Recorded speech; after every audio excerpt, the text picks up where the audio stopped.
Long before modern steel and mass production, ancient civilizations forged blades that pushed the limits of early technology. These swords were not myths or legends, but real weapons shaped by skill, experience, and generations of hard-earned knowledge. This is a journey through 10 ancient swords and blades that prove just how advanced early craftsmanship truly was. The Egyptian Khopesh. The Khopesh is one of the most iconic weapons of the ancient world, emerging in Egypt around 1800 BC and remaining in use throughout the New Kingdom. Its distinctive sickle-like curve set it apart from straight blades used elsewhere, blending the functions of a sword and an axe into a single weapon. Surviving examples and detailed relief carvings provide clear evidence of its real-world use rather than myth. Most Khopesh blades measured between 50 and 60 centimeters and were cast primarily from bronze, with later examples incorporating iron. The outer edge of the curve served as the cutting surface, while the inward hook could trap shields, limbs, or weapons. Thick spines reinforced the blade, allowing it to deliver heavy chopping blows without snapping. Beyond combat, the Khopesh carried strong symbolic value. Pharaohs are frequently depicted wielding it in ceremonial scenes, representing dominance and divine authority. As armor improved and longer straight, swords became more practical. The Khopesh gradually faded from military use, but its silhouette remains one of the most recognizable shapes in ancient warfare. The Naue II Bronze Age sword. Developed during the late Bronze Age around 1200 BC, the Naue II sword became one of the most influential blade designs in early European history. Originating in the Aegean world, it spread rapidly across the Mediterranean and deep into Central Europe. Its widespread distribution marks a rare example of a truly pan-regional weapon design. The sword is defined by its leaf-shaped blade, pronounced midrib, and integrated tang. Measuring roughly 60 to 75 centimeters, it balanced cutting power with thrusting capability. Bronze alloys were carefully selected, usually containing around 10 to 12% tin, producing blades that were both hard and flexible. What makes the Naue II remarkable is its longevity. When iron replaced bronze, the same blade shape was copied almost exactly in the new material. This continuity proves the design was not experimental, but optimized through generations of combat experience. The Celtic La Tène sword. The La Tène sword emerged during the European Iron Age between the 5th and 1st centuries BCE and became a defining weapon of Celtic warrior culture. Found across France, Switzerland, Britain, and Central Europe, these swords were closely tied to mobile warfare and cavalry combat. Most examples feature long, straight iron blades ranging from 70 to over 90 centimeters. Pattern welding was used on many blades, layering iron with varying carbon content to improve strength and flexibility. While ancient authors sometimes criticized Celtic swords for bending, modern analysis shows this flexibility was intentional and prevented catastrophic breakage. Equally striking are the scabbards, often decorated with engraved spirals, geometric motifs, and flowing vegetal designs. Many swords were deposited in rivers, suggesting ritual offerings rather than battlefield loss. These weapons were both tools of war and expressions of identity and status. The Greek Xiphos. The Xiphos served as the standard secondary sword of Greek hoplites from roughly the 8th to the 4th century BCE. Designed for close combat when spears broke or formations collapsed, it was compact, efficient, and deadly in tight engagements. Typically measuring 40 to 60 centimeters, the Xiphos featured a leaf-shaped blade that widened at the center before tapering to a sharp point. This geometry allowed for strong cutting strikes while preserving thrusting capability. Most hilts were made from organic materials fixed to a full tang, though metal fittings often survive archaeologically. Although overshadowed by spears and phalanx warfare, the Xiphos played a critical role once battles descended into chaos.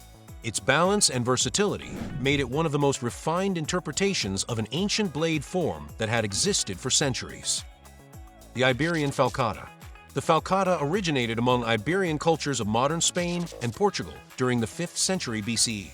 Its forward-curving blade concentrated weight near the tip, delivering devastating chopping power unmatched by most contemporary swords. Blades usually measured between 45 and 60 centimeters and were forged from layered iron with varying carbon content. Some examples include fullers to reduce weight while preserving strength. Decorative inlays and animal-shaped hilts appear on high-status versions, indicating both craftsmanship and cultural importance. Ancient accounts describe Iberian swords cutting through shields and armor, and while some exaggeration exists, metallurgical studies confirm their exceptional quality. Though the Romans adopted Iberian forging techniques, the falcata's curved form remained unique and visually unmistakable. The Chinese Bronze Jian. During China's Warring States period, the Bronze Jian reached levels of sophistication rarely matched by bronze weapons elsewhere. Excavated examples from tombs show remarkable preservation and precise manufacturing techniques.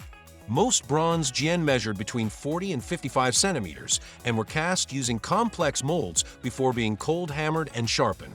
High tin content, often exceeding 15%, produced exceptionally hard edges. Some swords even display differential alloying, with tougher cores and harder cutting edges.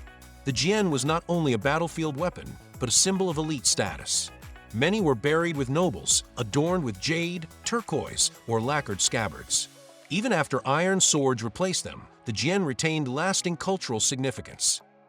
The Roman Gladius Hispaniensis. Introduced to Rome in the 3rd century BC, the Gladius Hispaniensis was adopted after Roman encounters with Iberian warriors. Its design transformed Roman infantry tactics and became the foundation of Roman close combat dominance. Measuring roughly 60 to 70 centimeters, the blade featured a narrow waist and a sharply tapered point optimized for thrusting. Metallurgical evidence shows deliberate heat treatment, producing hardened edges supported by flexible cores. Paired with a large shield, it allowed soldiers to strike efficiently in tight formations. This sword was standardized across Roman forces, reflecting an early form of mass military production. Later Gladius variants evolved from this design, but its core principles remained unchanged for centuries. The Persian Akinakes. The Akinakes was a short sword or long dagger associated with the Persian empires of the ancient Near East. Used primarily by nobles, cavalry, and royal guards, it served both ceremonial and practical roles. Blades typically ranged from 35 to 50 centimeters and were double-edged with reinforced tips. Hilts often featured trilobate pommels and were richly decorated with gold or silver inlays. Reliefs show the weapon worn on the right side, emphasizing its symbolic placement. Though not a frontline infantry weapon, the Akinakes represented authority and rank. Its compact form made it effective in close quarters, and its visual identity remains closely tied to Persian imperial culture. The Macedonian Kopis. The kopis was a forward-curving sword used widely in the Greek world, but strongly associated with Macedonian cavalry during the 4th century BCE. Its design prioritized momentum and cutting power, especially from horseback. Blades generally measure between 50 and 70 centimeters, with mass distributed toward the front. The thick spine reinforced a blade, while the curved cutting edge delivered deep, decisive strikes. Hilts were shaped to lock the hands securely during heavy blows. Often confused with the falcata, the kopis developed independently. It was slimmer and better suited for cavalry use. Though later replaced by straighter swords, its influence persisted in curved blade designs across multiple regions. The Japanese Warabite-to. The Warabite-to is an early Japanese sword dating from the 3rd to 5th century CE, representing a transitional phase in Japanese blade development. Named for its distinctive fern-shaped hilt, it stands apart from later Japanese swords. Blades were straight or slightly curved, measuring around 40 to 55 centimeters, and forged from early iron. The hilt was integral to the tang rather than a separate attachment, and many examples include grooves to reduce weight without sacrificing strength. Though eventually replaced by more standardized forms, the Warabite-to marks a critical step toward later Japanese sword-making traditions. Its unique design reflects experimentation and adaptation during a formative period of metallurgy. These blades weren't myths or legends, but real weapons shaped by experience and survival. Long before modern steel, ancient craftsmen had already mastered balance, edge, and purpose. And even today, their designs continue to echo through history.